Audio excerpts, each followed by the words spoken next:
And there was also an extraordinary scene at the closing of the Communist Party Congress. China's former leader, Mr. Xi's predecessor, Hu Jintao, seemingly forcibly escorted from the stage. Now, it looked like he was frail, that he wasn't feeling well, but quite obviously he didn't want to go. But Mr. Xi was sitting next to him, as were other top leaders, and it looked like Mr. Hu, in the end, had no choice. Now, this has become a topic of debate within China for those who have seen it, because Hu Jintao was from a more moderate faction of Chinese politics. Some are wondering, is this some sort of sign from Xi Jinping that the moderates are well and truly on the way out? Others are saying, don't look too much into it. Mr. Hu was probably feeling unwell. Either way, we probably won't get a clear idea because the Chinese political system is just so opaque. We're now joined by Richard McGregor. He's a senior fellow for East Asia at the Lowy Institute. Thank you so much, Richard, for taking the time to speak with us. Morning.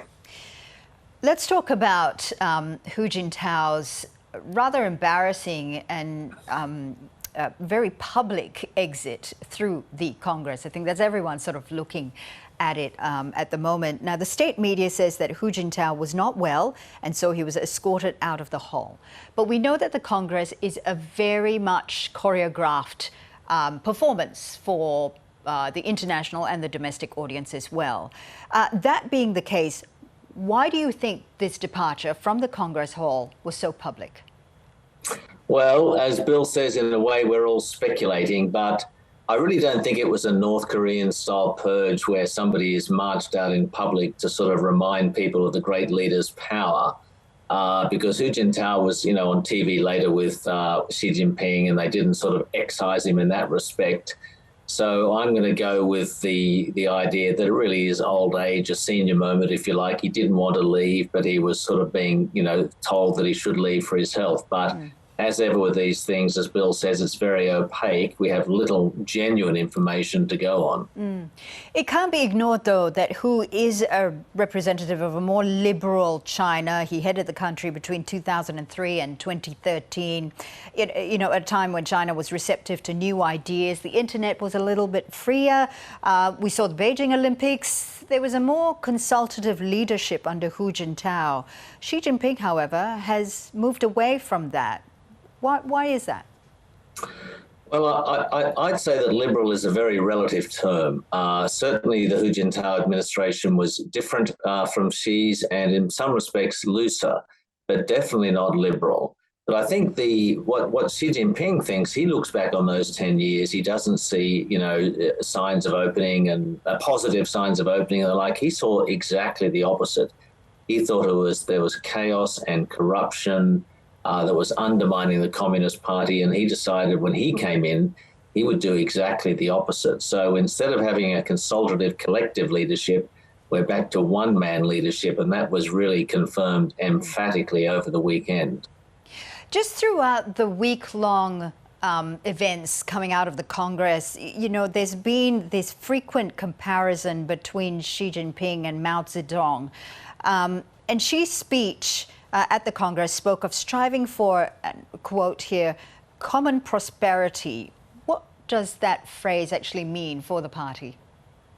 Well, the phrase common prosperity is used by Xi Jinping to talk about attacking inequality. In other words, this is part of the legacy of China's breakneck growth, or what he calls barbaric growth. The spawning of so many billionaires and the like.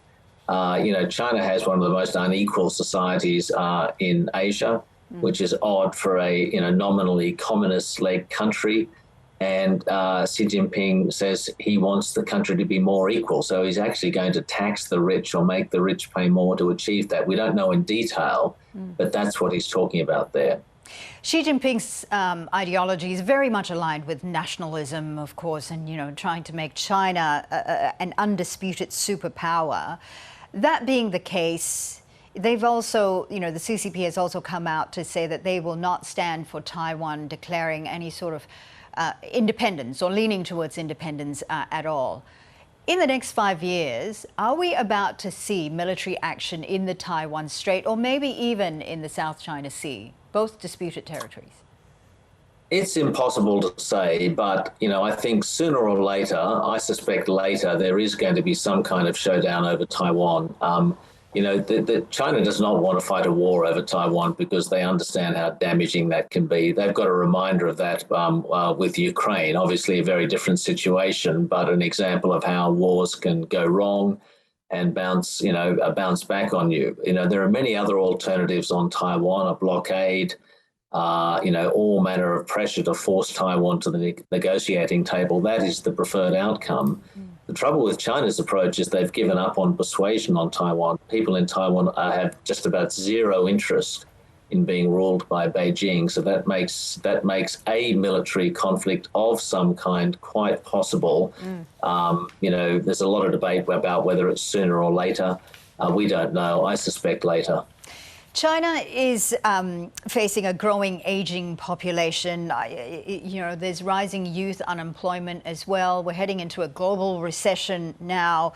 There is a slowing economic growth coming out of China as well. How do you think the CCP will handle these domestic challenges? It's a good question. And you know what the biggest problem in China right now? It's the COVID zero policy. That is absolutely crushing the economy. We've got a global slowdown. China has a big problem with unwinding, taking the air out of a property bubble. But the real problem they have is COVID zero, because they're still rolling lockdowns in many cities in China, and it is hurting the economy grievously. And they don't quite have a way out of it. Xi Jinping is standing by the policy. He's forcing all the officials under him to implement it. Their vaccines aren't very efficient. Many elderly people aren't vaccinated. If they do open up, like in any country, a lot of people will die, which the leadership won't countenance. So I think that's their really big problem. And I can't see China opening up until at least mid or early next year. And that's going to take a big toll on the economy, which in turn will take a big toll on, the standing of the government. Richard McGregor, thank you so much for joining us this morning. Richard McGregor there from the Lowy Institute. Thank you.